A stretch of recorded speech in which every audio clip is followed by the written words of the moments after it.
The chase. How desire turns into desperation. There's a moment in every man's life when he realizes he's been running in circles, chasing something he can't even name. He wakes up one day and notices how every decision, every move, every sleepless night has been nothing more than a negotiation with emptiness. He's been chasing love, chasing validation, chasing the illusion of control. But what he's really chasing is a feeling he once had and lost, the quiet assurance that he's enough. The chase always starts innocently. You think you're striving for something noble, success, connection, purpose. You tell yourself that this pursuit gives your life meaning. But slowly, the energy shifts. Desire, once pure and creative, becomes hunger. Ambition turns into anxiety. You begin to confuse movement with progress and obsession with passion. The faster you run, the further you drift from yourself. The tragedy of the chase is not that we don't get what we want. It's that we forget why we wanted it in the first place. We become addicts of pursuit, mistaking longing for life. And soon, we no longer desire the thing itself. We desire the feeling of chasing it. We become dependent on the drama, the waiting, the uncertainty, the small doses of attention that feel like air to a drowning man. You start to live for moments of reaction, a text, a look, an approval. Every silence becomes an accusation. Every delay a punishment. You become someone who cannot breathe without the oxygen of external response. And here lies the quiet horror. When you need something too much, you push it away. Because the energy of need is repulsive. Life doesn't flow toward what clings. There's a strange paradox woven into existence.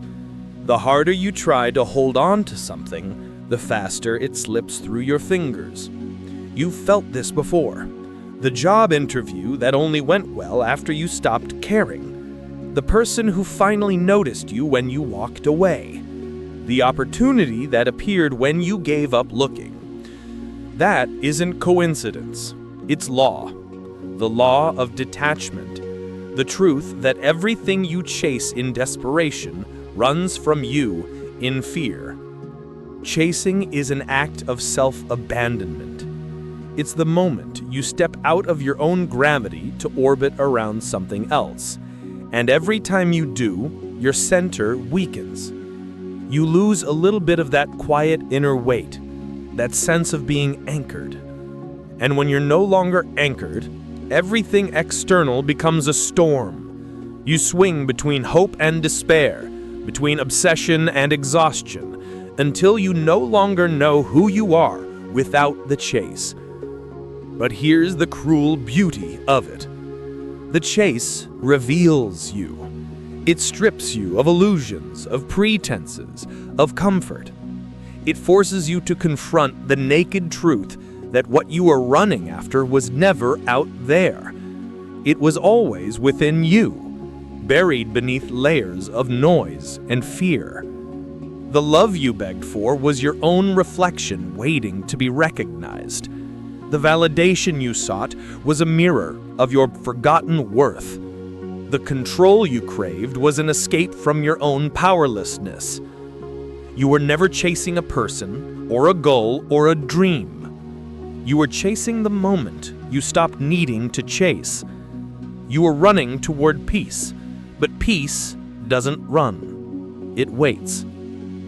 When you finally pause, when you allow the silence to stretch long enough, something shifts. The air becomes heavy. The noise fades. And in that stillness, you begin to sense something ancient. A rhythm that doesn't demand, that doesn't grasp, that simply is. It's the rhythm of the universe itself, calm, deliberate, magnetic. and you realize you've been moving against the current all along. The truth is simple but brutal. Chasing is the language of fear. Receiving is the language of faith.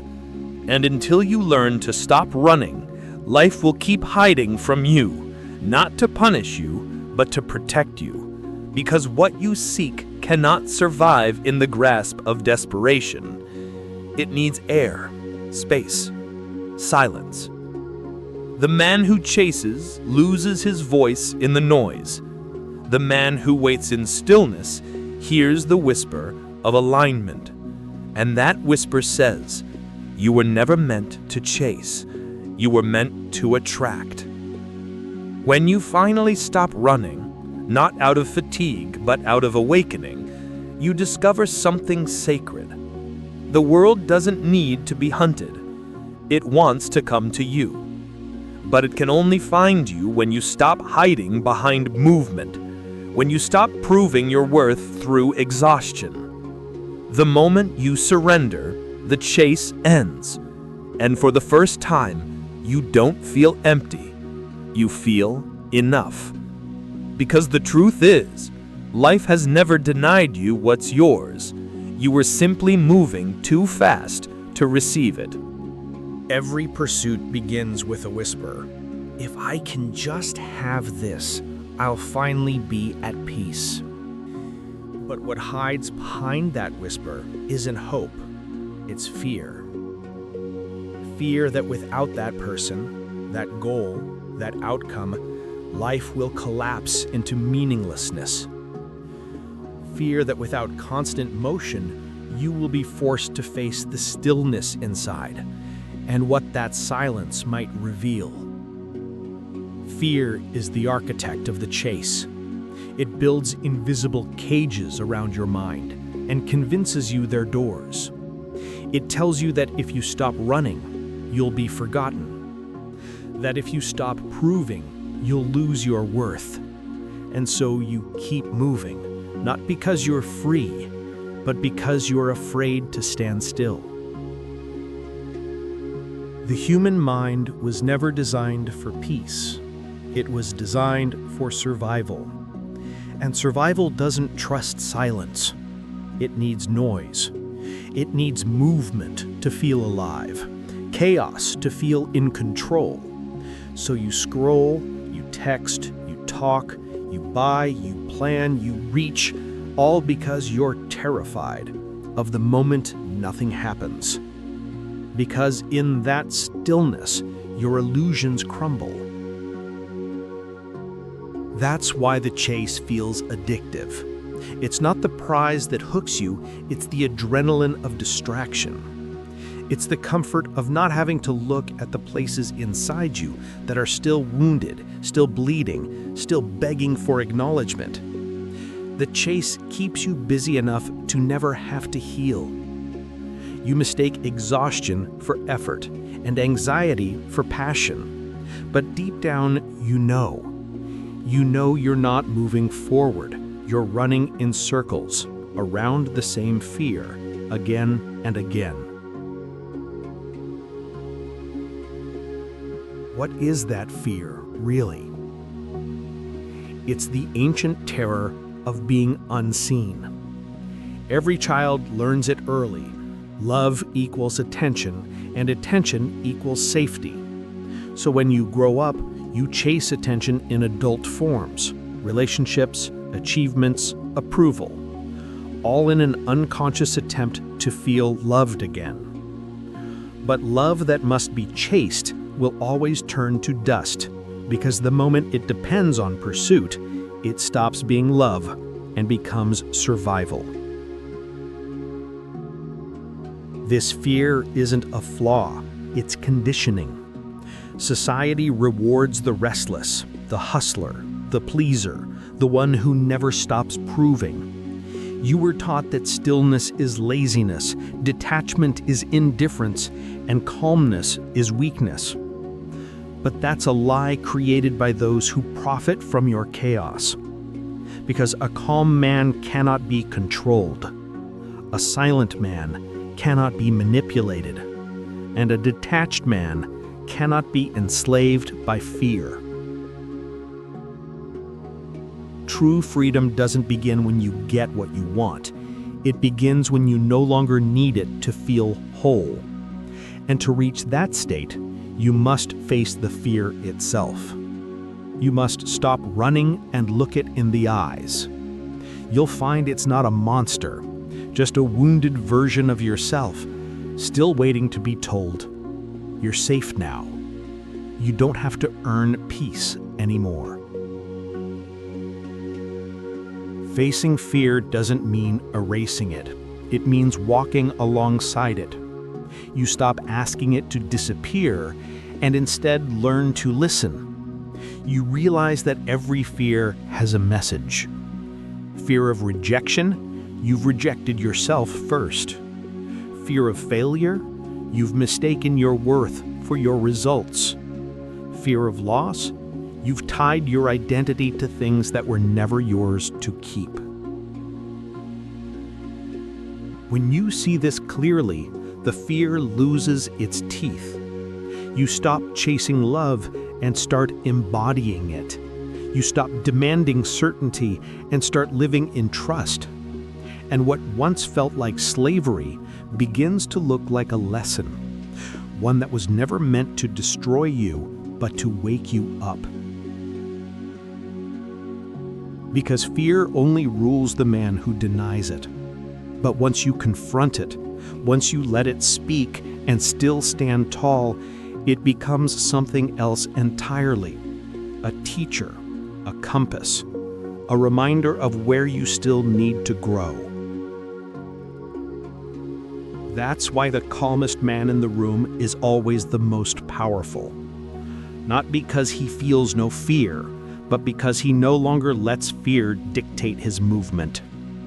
He doesn't run toward what scares him, nor away from it. He simply sees. And in that seeing, fear dissolves into awareness. You can't silence fear by chasing safety. You silence it by remembering that safety isn't found, it's created. It's born the moment you stop giving your power to the things you can't control. When the mind stops running, fear has nowhere to hide. And in that silence, you realize the truth. You were never afraid of losing the world. You were afraid of meeting yourself without it. 3. The law of energy. What you chase, you repel. There's a law older than any scripture, older than words, older than man himself. A silent principle that governs everything that moves, breathes, or desires. The law of energy. And within it lies the most painful truth. What you chase, you repel. Every thought, every emotion, every vibration you send into the world is a signal. And the universe, like an echo chamber, responds to the frequency you project, not to your words, not to your wishes, but to your state of being. So when you chase something with the energy of lack, you tell existence that you don't have it. And life, faithful to your belief, gives you more absence. This is why desperate love fades, why forced success slips away, why the things you beg for seem to stay just out of reach. Because nothing real can bloom in the soil of desperation.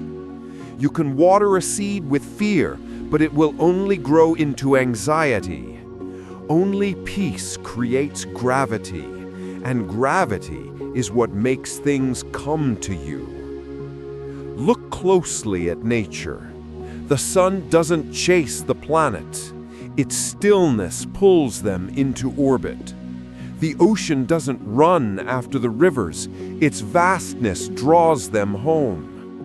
And yet man runs endlessly after what would come naturally if he learned to be still. Stillness is not inactivity, It's energetic coherence. It's when your inner world stops contradicting itself. It's when your heart, your thoughts, and your actions finally vibrate in harmony. You've probably felt this without realizing it. Those moments when life just flows, when the right people appear, the right words arrive, the right doors open. You call it coincidence, luck, or divine timing, but it's none of those things. It's resonance. It's the law of energy in motion, responding to your calm. But chasing disrupts this harmony. When you run towards something, you send a signal that says, I'm separate from it. I need it. And separation kills attraction. Need creates resistance. Think of two magnets. If one flips polarity, they push apart, no matter how close they are. That's what you do when you beg the universe for what you already contain. The truth is, you don't attract what you want. You attract what you are. If you want peace, you must first stop creating chaos. If you want love, you must first stop living in fear. If you want abundance, you must first stop vibrating scarcity. The outer world is not ignoring you, it's imitating you. It mirrors your belief, your tone, your energy. And yet this isn't punishment, it's mercy. Because if your life immediately gave you everything you asked for, you would never evolve beyond your fear. You would never learn stillness, never discover trust. The delay is the teacher. The silence is the test. The emptiness is the invitation to stop demanding and start becoming. When you finally surrender, the current shifts. Your energy relaxes. You stop sending signals of lack, and life, no longer repelled, moves closer. You begin to attract what matches your calm, not your chaos. And in that moment, you understand something profound. You were never waiting for the world to change. The world was waiting for you to change the frequency you were broadcasting. You cannot force harmony with a clenched fist. You can only open your hand and let things settle where they belong. Because the man who stands still in his truth pulls more toward him than the one who runs 1,000 miles in confusion. It's not a philosophy, it's physics of the spirit. Energy is loyal to alignment, not effort. So the question is not, how do I get what I want? The question is, what am I vibrating right now? And when that vibration becomes peace, truly, deeply, quietly, you'll notice the chase ending, not because you gave up, but because everything you were running after has already found you. 4. The art of letting go, learning to trust the invisible. Letting go is one of the most misunderstood acts in human life. People think it means giving up, surrendering, or losing. But true letting go isn't about loss, it's about trust. It's the quiet acknowledgement that there is an intelligence greater than your control, and that sometimes the most powerful thing you can do is to stop interfering with it. Control is born from fear. You plan, manipulate, calculate, and hold tightly to people and outcomes because somewhere inside you, you don't believe you're safe without them. You think you can prevent pain by predicting the future, that you can force love to stay by gripping harder. But control doesn't prevent loss, it accelerates it. The more you cling, the more you squeeze the life out of what you're trying to keep. Everything real, peace, love, purpose, only exists in open hands. Letting go is not laziness or indifference.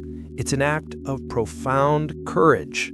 It requires faith, not the kind found in books, but the kind that lives in your bones when logic fails.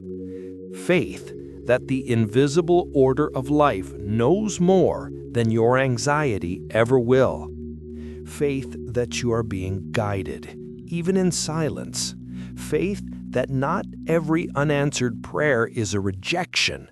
Some are redirections to something far greater than you could have imagined. Look at nature. Nothing clings. The tree doesn't chase its leaves when they fall. The river doesn't resist the rocks. It bends around them. The sky doesn't mourn the sunset. It prepares for the stars. There is no desperation in creation, only rhythm, only trust. Yet man, the only creature who calls himself conscious, fights against the very flow that sustains him. He demands certainty where life only offers mystery. He demands control where existence offers cooperation. But the moment you loosen your grip, the world changes shape. Suddenly, the silence isn't threatening, it's sacred. You start to feel the pulse of something invisible working in your favor. You notice synchronicities, subtle alignments, strange coincidences, moments that feel too perfect to be random. They've always been there, waiting for you to slow down enough to see them. Letting go doesn't mean doing nothing. It means doing what's yours and releasing what's not. It means giving your best effort and then stepping aside, trusting that what's meant to grow will grow, and what's meant to fade will fade, with or without your permission. Because life isn't a negotiation, it's an unfolding.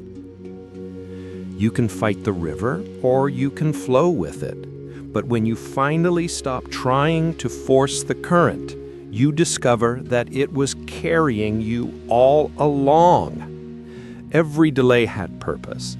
Every rejection was protection. Every closed door was a redirection. The invisible order isn't cruel, it's precise. It removes what would break you, even when you call it loss. Letting go is learning to live without guarantees, to walk with uncertainty and still feel at home. It's trusting the unseen more than the visible. It's realizing that the universe isn't against you. It's waiting for you to stop fighting it. The truth is, control was never real. It was a story your fear told to make you feel safe. But safety was never the goal. Evolution was. And evolution happens when you release the known, when you step into the dark with open eyes and whisper to yourself, I don't need to know where this leads. I just need to trust that I'll recognize it when I arrive. That is the art of letting go. Not a weakness, but a return to wisdom. It's remembering that the same force that grows the trees, moves the tides, and lights the stars is the same force that breathes through you. It doesn't need your control, it needs your cooperation. So breathe. Loosen your grip. The invisible will do what it's always done, guide you home in its own time, in its own way, and one day you'll look back and realize you didn't lose anything at all. You were simply being rearranged for what was meant to stay. 5. The sovereign self, becoming the one who doesn't need, but chooses. There comes a moment in every man's journey when he stops asking the world to complete him, when he stops searching for permission to exist, for validation to breathe, for approval to feel worthy. It's the moment he realizes that nothing he chases will ever make him whole, because he was never broken. This is the birth of the sovereign self. To be sovereign is not to be cold. It's not isolation or arrogance. It's clarity. It's the quiet understanding that your peace is not for sale, that your worth doesn't fluctuate with attention, and that your happiness no longer depends on someone else remembering you. The sovereign man does not reject love, but he no longer kneels before it. He doesn't chase success because he's already living with purpose. He doesn't seek control because he's learned to master himself. He doesn't need to prove, he embodies. He doesn't demand, he attracts. Becoming sovereign means you stop playing small roles in stories that don't belong to you. You stop giving pieces of yourself to situations that drain your essence. You stop being a background character in your own life. You rise, not to dominate, but to inhabit your full gravity. You've seen glimpses of this power before. The calm after heartbreak when you stopped begging for closure. The moment you decided to walk away from noise. The silence where you felt, maybe for the first time, I am enough. That's sovereignty. Not loud, not violent, but absolute. And from that state, something magical happens. You no longer attract chaos. The people, opportunities, and energies that once thrived on your insecurity can no longer reach you. You vibrate on a frequency of self-respect. Your boundaries become unspoken. Your presence becomes command.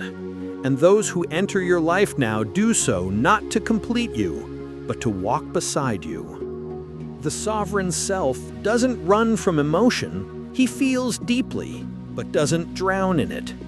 He loves fiercely, but without losing his center. He listens, but no longer absorbs the noise of others as truth. He can be alone for months and feel full, because his solitude is no longer punishment, it's communion. Freedom at its highest form is not detachment from people, it's detachment from dependency. You stop needing outcomes to justify your choices. You stop begging for love to define your worth. You stop waiting for signs to feel guided, because everything you were seeking outside was only ever waiting to be remembered within. This is what the world misunderstands about strength. They think it's about dominance, about never feeling, about always being right. But true strength is self-possession, the ability to stay rooted in your essence even when life tries to uproot you. It's the art of responding, not reacting, of loving without losing yourself, of walking away not because you stopped caring, but because you finally started caring about yourself. The sovereign man doesn't isolate, he invites. He doesn't chase love, he cultivates it. He doesn't argue for peace, he is peace. And because of that, life orbits him naturally. He becomes the still center of a turning world. When you reach this place, you stop thinking in terms of gain or loss. You understand that everything temporary serves your evolution. People leave when their lesson is done. Opportunities fade when their season ends. And the ones who remain, the ones who walk beside you in silence, who respect your stillness, your boundaries, your pace, those are not accidents. They are mirrors. The sovereign self doesn't ask, "What do I get from this?"